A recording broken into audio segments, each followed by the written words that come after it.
تو اس لیے ہمیں اس سے گھبرانے کی کوئی ضرورت نہیں ہے۔ شیطان کے آپ کو کچھ طریقے بتاتا ہوں۔ ایک طریقہ اللہ نے شیطان کا یہ بتایا کہ شیطان انسان کو ایک دم سے گمراہ نہیں کرتا، بلکہ اس کے کچھ سٹیپس ہیں، جس طرح سیڑھی کے کچھ سٹیپس ہوتے ہیں، سٹیئرز کے، پہلا، دوسرا، تیسرا، چوتھا، پانچواں، وہ آہستہ آہستہ انسان کو ان سٹیپس پہ لے کر جاتا ہے۔ پہلے چھوٹی چیز دکھاتا ہے، پھر اس سے بڑی، پھر اس سے بڑی، پھر اس سے بڑی، اور پھر حد وہاں تک لے جاتا ہے جہاں پہ اس کی تباہی ہو جاتی ہے۔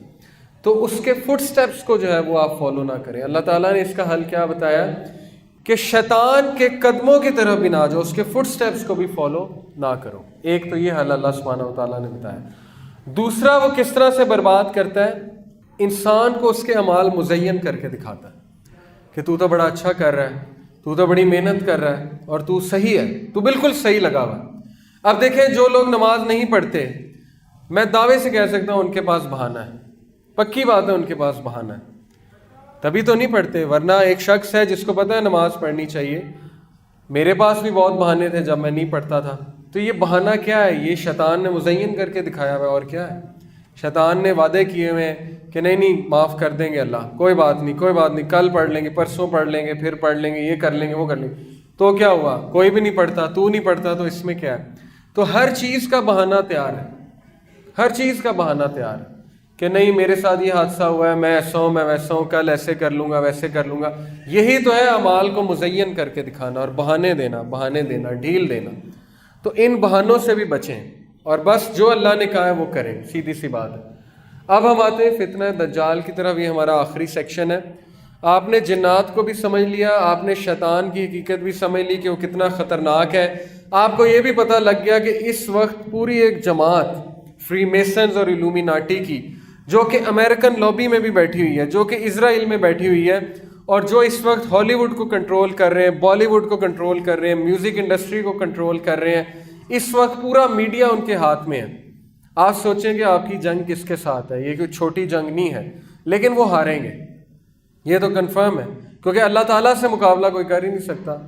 فرعون جو ہے وہ دیکھیں کتنا طاقتور تھا، اس نے کیا کیا نہیں کیا، لیکن اللہ تعالیٰ نے جو ہے اسے ایک سیکنڈ میں جو ہے وہ غرق کر دیا۔ اس لیے ہاریں گے وہ، لیکن ہم لوگ بچ جائیں۔ اب یہ ہمارا فیصلہ ہے کہ ہم نے بچنا ہے، کہ ہم نے بھی ان کے پیچھے لگنا ہے۔ آپ لوگوں کو سمجھا سکتے ہیں۔ اب یہ سارا گراؤنڈ پریپیئر ہو رہا ہے دجال کے لیے، ابلیس بھی لگا ہوا ہے، ٹھیک ہے، ہالی ووڈ، بالی ووڈ وغیرہ بھی اس کا ایک پورا گراؤنڈ تیار کر رہے ہیں، ٹی وی سیریز بھی ہیں۔ دجال کی کچھ خصوصیات، دجال کون ہے، کب آئے گا، اس کی خصوصیات کیا ہیں؟ پہلی چیز، اس کے بارے میں جاننا اس لیے بہت ضروری ہے کیونکہ رسول اللہ صلی اللہ علیہ وسلم نے فرمایا کہ آدم علیہ السلام کی پیدائش سے لے کر قیامت تک کوئی فتنہ اتنا بڑا نہیں ہے جتنا فتنہ دجال۔ آپ کو پتہ ہے کہ صحابہ کہتے ہیں کہ جب رسول اللہ صلی اللہ علیہ وسلم دجال کی بات کرتے تھے تو ان کا چہرہ سرخ ہو جاتا تھا اور ان کی آنکھیں بڑی ہو جاتی تھی، اور وہ بہت اونچی اونچی ہمیں بتاتے تھے، اور ہمیں ایسے لگتا تھا جیسے ابھی پیچھے سے آ جائے گا۔ ہم ڈر جاتے تھے کہ دجال پتہ نہیں ہے کیا۔ حدیث میں آتا ہے کہ دجال کے آنے کی ایک نشانی یہ بھی ہے کہ جمعے کے خطبوں میں اس کو ڈسکس کرنا بند کر دیں گے لوگ۔ وہ آئے گا ہی تب جب اس کے بارے میں بات کرنا ختم ہو جائے گی۔ اور آج کتنا ریئر ہے، کتنا ریئر ہے۔ مجھے نہیں یاد پڑتا میں نے جمعے کا خطبہ دجال پہ کبھی سنا ہو، مجھے نہیں یاد پڑتا، لیکن بہرحال جو ضرورت محسوس کرتا ہے اسے اس پہ بات کرنی چاہیے۔ تو اس لیے اس کے بارے میں جاننا بہت ضروری ہے کہ اس سے بڑا فتنہ ہی کوئی نہیں۔ رسول اللہ صلی اللہ علیہ وسلم نے فرمایا ایک بڑے سے بڑا مومن دجال کے سامنے آئے گا اور بڑکے مارے گا کہ میرا بہت ایمان ہے، میں اس کا مقابلہ کروں گا، اور دجال جب اسے اپنی شہادتیں دے گا، اپنے شواہد پیش کرے گا، تو وہ بھی کنونس ہو جائے گا، وہ بھی دجال کا پیروکار ہو جائے گا۔ اسی لیے نبی صلی اللہ علیہ وسلم نے فرمایا کہ دجال کو فیس نہ کرنا، بھاگ جانا، فلی۔ نبی صلی اللہ علیہ وسلم نے کہا آئی ایڈوائز یو ٹو فلی، بھاگ جانا، دوڑ لگا دینا، دجال کو فیس نہ کرنا، کیونکہ بڑے سے بڑا مومن اس کے سامنے جا کے ہل جائے گا۔ اب ان احادیث کو میں تھوڑا سا اس طرح سمجھتا ہوں، یہ سمجھ ہے میری اور کچھ علماء کی سمجھ ہے، کہ آج آپ اگر ویسٹرن سویلائزیشن کی طرف دیکھیں، مغربی تہذیب کی طرف، تو ان کی جو تہذیب ہے وہ اتنی زیادہ قائل کرنے والی ہے، اتنی زیادہ قائل کرنے والی ہے کہ اگر آپ کا ایمان مضبوط نہیں ہے تو آپ گئے۔ اور میں نے لوگوں کو جاتے دیکھا، میری یونیورسٹی کے لوگ جو داڑھیوں والے تھے، نمازیں پڑھتے تھے، جرمنی گئے، امریکہ گئے، داڑھی بھی کٹ گئی، سب کچھ گیا، دین بھی گیا، ایتھیسٹ ہو گئے، دہری ہو گئے، خدا کا انکار کرنے والے بن گئے۔ کیوں؟ جب ان کے سامنے وہ لٹریچر پیش کیا گیا، فلسفے کا، سوشولوجی کا، سائیکالوجی کا، اور خدا کے بارے میں طرح طرح کی باتیں ان سے کی گئیں، اور سائنس کے شواہد ان کے سامنے پیش کیے گئے، ان سے سوالات کیے گئے کہ بتاؤ انسان کو کس نے بنایا، دلیل دو، کائنات کو کس نے بنایا، بگ بینگ کس نے کی ہے، وغیرہ وغیرہ۔ اب چونکہ ان بیچاروں کے پاس نہیں علم تھا، پھنس گئے، اور پھنس گئے تو قائل ہو گئے۔ اسی طرح آپ نیو یارک جائیں، دبئی جائیں، انسان کھو جاتا ہے۔ انسان کہتا ہے اصل زندگی تو یہی ہے، میں پتہ نہیں کدھر جیتا رہا ہوں، میں پتہ نہیں کہاں تھا۔ انسان موویوں کی دنیا میں چلا جائے تو کھو ہی جاتا ہے، سین میں چلا جائے کھو ہی جاتا ہے، پتہ نہیں میں کدھر آ گیا ہوں۔ تو یہ سارا دجال کی جنت ہے میرے نزدیک۔ نبی صلی اللہ علیہ وسلم نے کیا فرمایا کہ دجال کے ہاتھ میں جنت بھی ہوگی، دوزخ بھی ہوگی، لیکن اس کی جنت جہنم ہے۔ اس لیے میں تمہیں حکم دیتا ہوں کہ اس کی جنت سے قائل نہ ہونا اور بھاگ جانا۔ تو میں اس کی جنت سمجھتا ہوں مغربی تہذیب کو، ضروری نہیں یہی ہو لیکن میں سمجھتا ہوں۔ کیوں؟ کیونکہ وہ بہت قائل کرنے والی ہے، بہت زیادہ۔ انسان کھو جاتا ہے کہ میں پتہ نہیں کہاں پہ آ گیا، سوائے ان کے جن کا ایمان بہت زیادہ مضبوط ہے۔ اس لیے دجال کے بارے میں جاننا بہت ضروری ہے۔ دیکھیں، دجال کے بارے میں جاننے کے لیے آپ کو یہ پتہ ہونا چاہیے کہ اس وقت جو تہذیب ہے ہمارے اوپر مسلط، مغربی تہذیب، اس کے ستون کیا ہیں۔ ہر بلڈنگ کے کوئی ستون ہوتے ہیں نا، اس تہذیب کے ستون کیا ہے؟ Number 1، survival of the fittest. اس کا ایک ستون، ایک پلر ڈارون کی تھیوری ہے کہ survival of the fittest. Survival of the fittest کیا ہے؟ کہ جو سب سے طاقتور ہوگا، جو سب سے فٹ ہوگا، وہ سروائیو کرے گا، وہ بچ جائے گا، باقی لوگ جو ہے وہ خارج ہو جائیں گے اور مزید نئے لوگ آگے آتے رہیں گے۔ اب ہماری جو تہذیب ہے وہ اسی رول پر چلتی ہے کہ نہیں چلتی ہے؟ جو کمزور ہے اس کو سب کھا جاتے ہیں، جو طاقت والا ہے، پیسے والا ہے، وہ اوپر آ جاتا ہے۔ کیوں؟ کیونکہ سوچ ہی ہے، آج سوچ ہی یہ بن گئی ہے۔ کوئی بھی دیندار بندے کو رشتہ دیتے ہوئے 100 بار سوچتا ہے۔ کیوں؟ کیونکہ وہ کہتا ہے یار دیندار بندے بڑے شریف سے ہوتے ہیں، یہ ٹھوکریں ہی کھائے گا ساری عمر، اور اس کو لوگ جو ہے وہ دھوکہ دیں گے، تو بہتر ہے کہ اس کو رشتہ دو جس کے پاس پیسہ ہے، طاقت ہے، اور یہ اور وہ ہے۔ کیونکہ ہماری سوچ یہ بنا دی گئی ہے، اور ایسا ہی ہوتا ہے۔ ڈارون نے کہا تھا نا کہ خرگوش ہے اس کو بھیڑیا کھا جائے گا، سروائیول آف دا فٹسٹ ہے۔ اگر خرگوش نے نہیں سیکھا کہ اپنی حفاظت کیسے کرنی ہے تو بھیڑیا آ کے کھا جائے گا۔ اگر ہرن نے نہیں سیکھا کہ شیر سے کیسے بچنا ہے تو شیر کھا جائے گا۔ کیا اسلام یہ کہتا ہے؟ انہوں نے تو دنیا کو جنگل بنا دیا اور انسانوں کو جانور بنا دیا، کسی کو شیر، کسی کو بھیڑیا، کسی کو بندر۔ انسان کو اللہ نے اشرف المخلوقات کہا ہے، اور کہا ہے کہ اگر انسان عبد بن جائے، بندہ بن جائے، تو فرشتوں سے بھی اوپر ہے، اس کا درجہ فرشتوں سے بھی اوپر ہے۔ تو اسلام نے تو سروائیول آف دا فٹسٹ نہیں کہا۔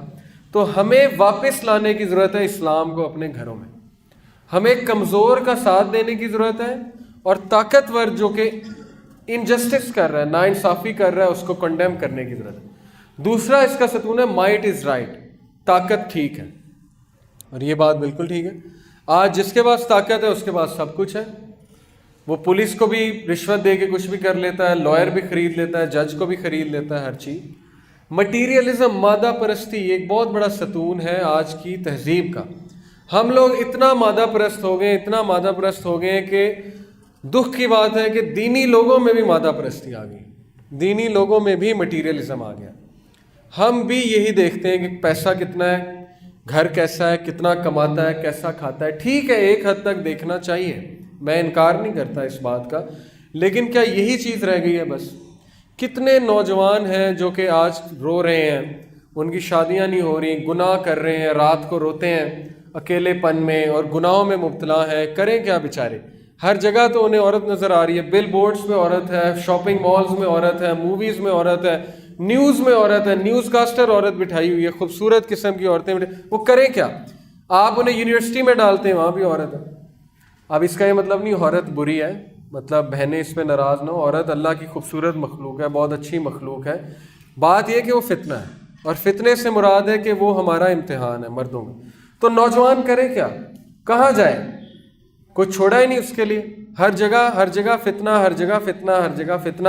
اور اس کے بعد جو ہے اس سے یہ ایکسپیکٹ کیا جاتا ہے کہ جب تک یہ کوکا کولا کا مینیجر نہیں بنے گا اس کی شادی نہیں ہوگی۔ جب تک اس کے پاس گاڑی نہیں ہوگی، گھر نہیں ہوگا، ہم اس کی شادی کیوں کریں؟ تو پھر یہ بھی نہ سوچے نا کہ وہ گناہ کیوں کرتا ہے، آپ کا منہ کالا کل کو کرا کے آ جائے گا، تو پھر شکایت بھی نہ کریں۔ چوائس ہی اس کے لیے آپ نے کوئی نہیں چھوڑی، تو کیا کرے وہ بیچارہ؟ اور اس کی وجہ کیا ہے؟ اس کی وجہ مادہ پرستی ہے، مادہ پرست سوچ بن گئی، خوف ہے عجیب و غریب کہ نئی نئی شادی کر دے گی، کمائے گا کہاں سے، کھائے گا کہاں سے؟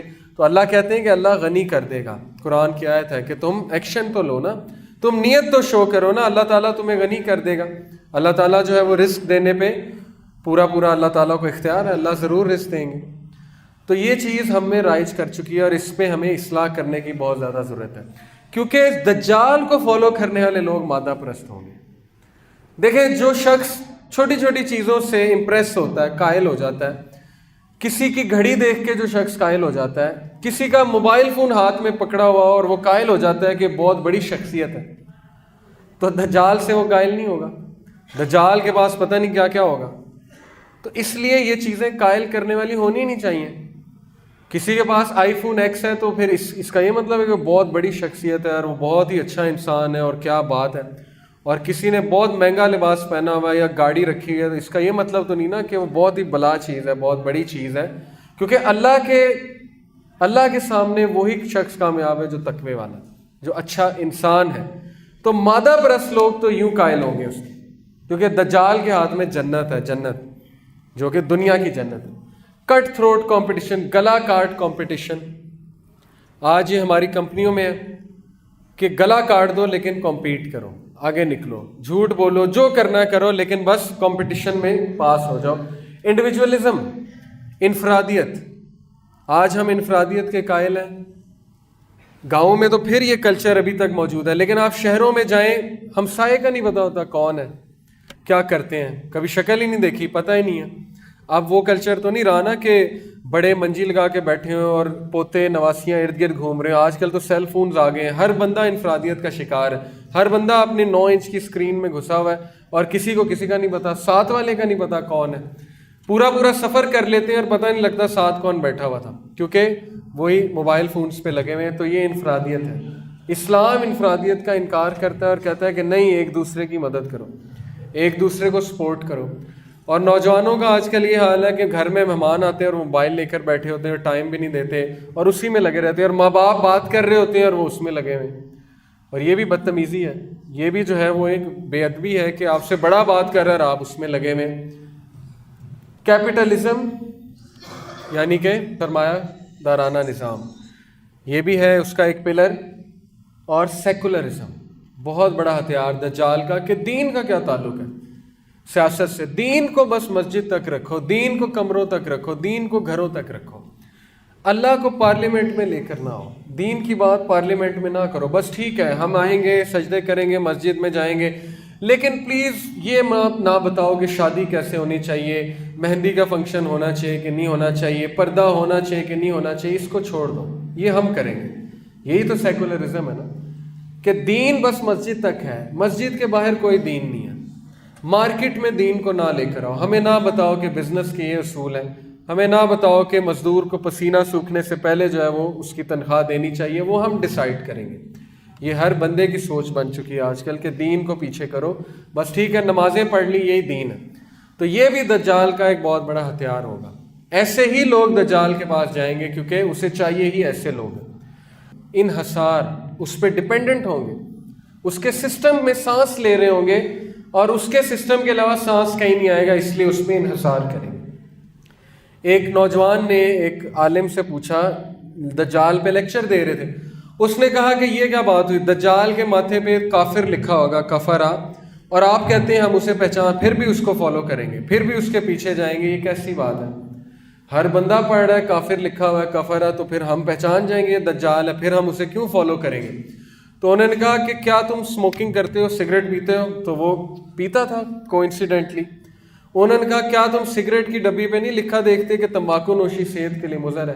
اس نے کہا دیکھتا ہوں، پھر بھی پیتے ہو؟ تو وہ خاموش ہو گیا۔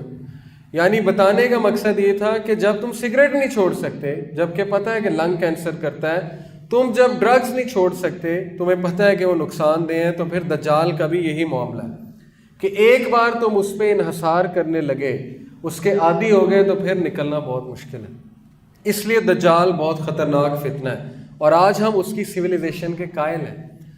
آج سیل فون ہم سے لے لیا جائے تو ہم مچھلی کی طرح پھڑپھڑائیں گے، جیسے مچھلی کو جو ہے وہ تالاب سے باہر نکال دیا جائے، اور آج لائٹ نہ آئے تو ہمارا حال جو ہے خراب ہو جائے گا۔ میں یہ نہیں کہتا ہے دجالی چیزیں ہیں، لیکن بتانے کا مقصد یہ ہے کہ ان کے تھرو دجال کی طرف ہم جا رہے ہیں، موویز، ٹی وی سیریز وغیرہ۔ پھر اس کا ایک اور بہت بڑا مسئلہ کیا ہے دجال کا، دیکھیے وہ لوگوں کے دینی عقائد جو ہیں ان کو خراب کرے گا بہت زیادہ، مذہبی عقائد کی کرپشن، اور ویسٹ میں یہ چیز پوری طرح رائج ہو چکی ہے۔ دینی انسان کا مذاق اڑایا جاتا ہے، ایسا ہے کہ نہیں ہے؟ آج ہمارے ٹی وی سیریلز میں، اشتہارات میں دینی بندے کا مذاق اڑایا جاتا ہے، اور آپ لوگ بھی کسی ایسی ایج میں ہوں گے، میں بھی تھا، جب ہم دینی لوگوں کا مذاق اڑاتے تھے، مولوی کہہ کے، اور کبھی کچھ کہہ کے، کبھی کچھ کہہ کے۔ تو یہ بھی ایک بہت بڑا اس کا ہتھیار ہے کہ دین کو نیچا کرو، دین کو نیچا کرو، دینی لوگوں کو نیچا دکھاؤ، دینی لوگوں کو جو ہے وہ نیچا کرو۔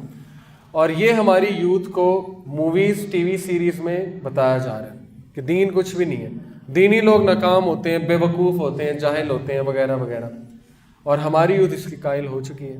تو یہ بھی اس کا ایک بہت بڑا ویپن ہے۔ اور تیسرا، irresistible charm, wealth and knowledge۔ اس کے پاس بہت علم ہوگا، بہت زیادہ دولت ہوگی، اور اس کے پاس بہت شہرت ہوگی، اور وہ دنیا میں چکر لگائے گا within certain minutes، چند منٹوں میں پوری دنیا کا چکر لگا لے گا، اور اس کا جو گدھا ہوگا وہ بہت تیز رفتار سے بھاگے گا، ہو سکتا ہے ہوائی جہاز ہو، جدھر جائے گا خزاں لے آئے گا، جدھر جائے گا بہار لے آئے گا، اس کے ہاتھ میں یہ بھی ہوگا۔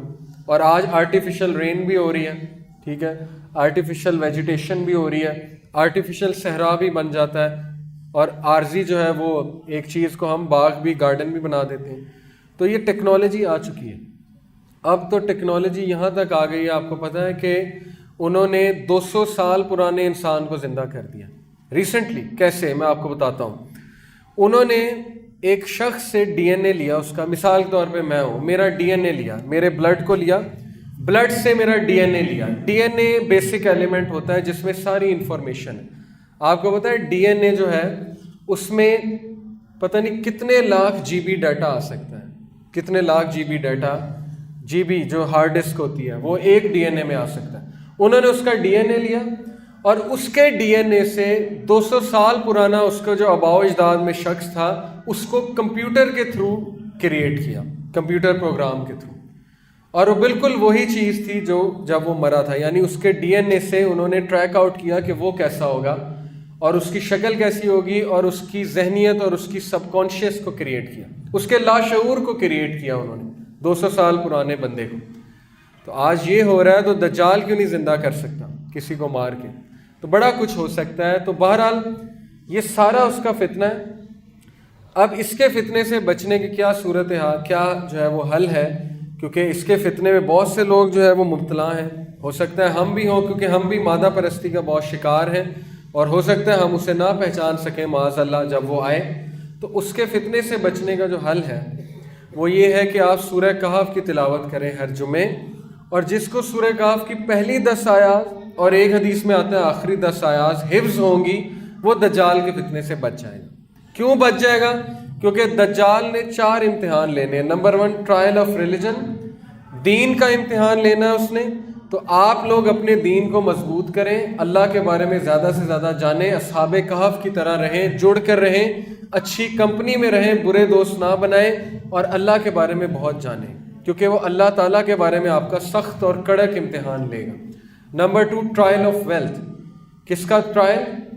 دولت کا، دولت کا امتحان لے گا۔ تو وہ 2 باغوں والوں کی کہانیاں یاد رکھیں، سورہ کہف میں ہے نا، ایک کے پاس بہت باغات ہوتے ہیں، ایک کے پاس کم ہوتے ہیں، تو وہ جس کے پاس زیادہ ہوتے ہیں وہ غرور کرتا ہے اور اللہ تعالیٰ اس کو تباہ کر دیتے ہیں۔